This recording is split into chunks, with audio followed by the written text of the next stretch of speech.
Hello Rajiv ji, Kamal here from merasangeet.com and a warm welcome to you on our show today, Chat and Chai. Pranam Kamal ji, how are you?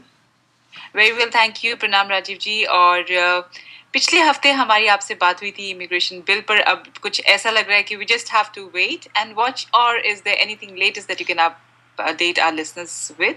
The predictions are that we should be dealing with immigration reform again, beginning perhaps the spring session of Congress next year, which is first quarter about April, May, or maybe latest by June, July, which is I think it's the summer session of Congress. So it looks like immigration reform is not yet dead. And my prediction is, looking at the picture as it stands today, that the immigration reform will be passed in small chunks, and I think they will first take up legal immigration reform. That's a conjecture. Okay. I think that's the way it's going to go. But that's all I have to All report on the Immigration Reform Act. all right. So Rajiv ji, some queries here sent in by our listeners today on Chat and Chai. Yes, ma'am. The first one here says, I am a US citizen. I've been here in the United States for almost 15 years now. My mother is also a citizen of the United States. She recently got her citizenship, but has moved to India for some time.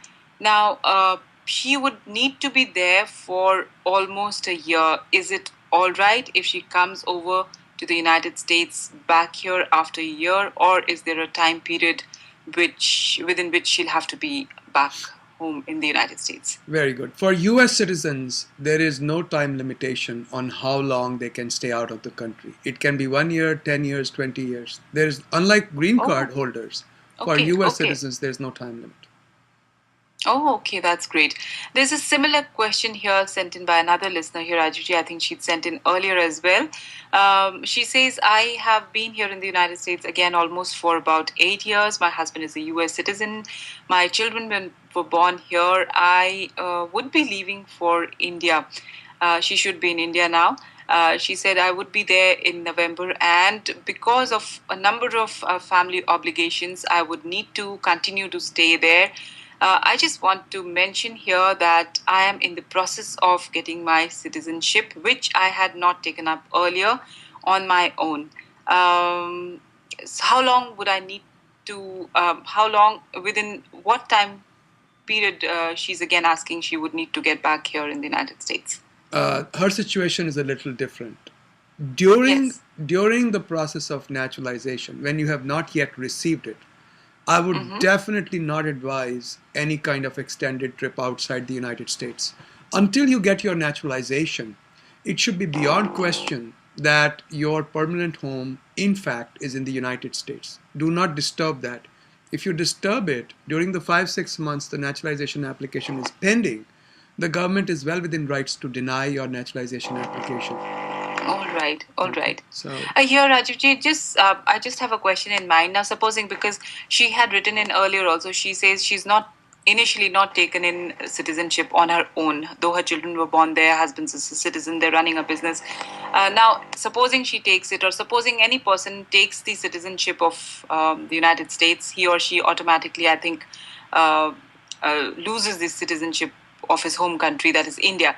And now in this case, supposing he wants to come back to India, supposing he wants to give back the citizenship of the United States, is there, how is the process, and is that possible?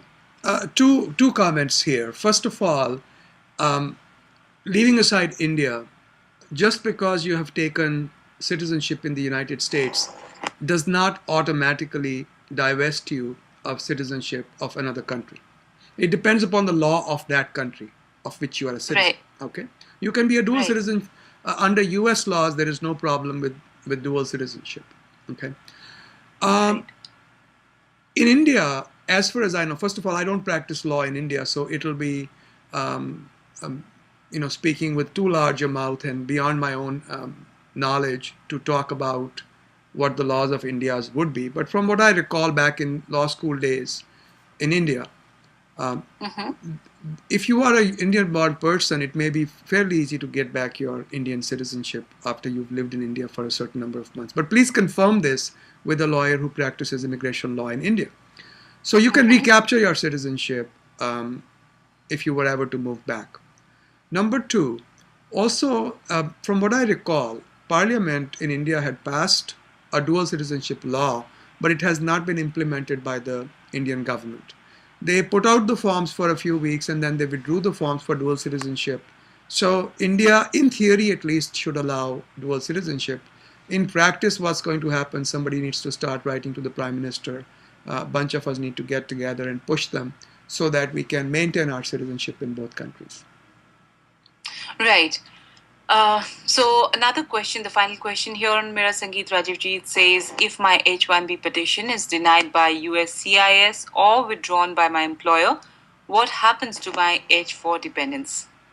If you don't have H1, they don't have H4. They are tied in inextricably to your status. Whatever your status is, if you are in status, they would stay in Mm-hmm. status unless they do something to violate their own status. But if you are out of status, they can never independently maintain status. Right. So, Rajivji, these were the queries sent in by our listeners here on Mira Sangeet this week. Thank you so much once again for being a part of our show today. Thank you, Kamalji. Pranam. Pranam, Rajivji. Every other Thursday at 12:30 p.m. Eastern Standard Time, we host free community conference calls. Everybody is welcome to join. Some people post questions ahead of time. You can take membership in our forums. All of the details are there on our website, immigration.com. You can take membership ahead of time, and you know, it's instantaneous. It happens right away. And post your questions beforehand, or you can just log in. The phone number and all are provided: 202 800 8394, 12:30 Eastern Standard Time every other Thursday.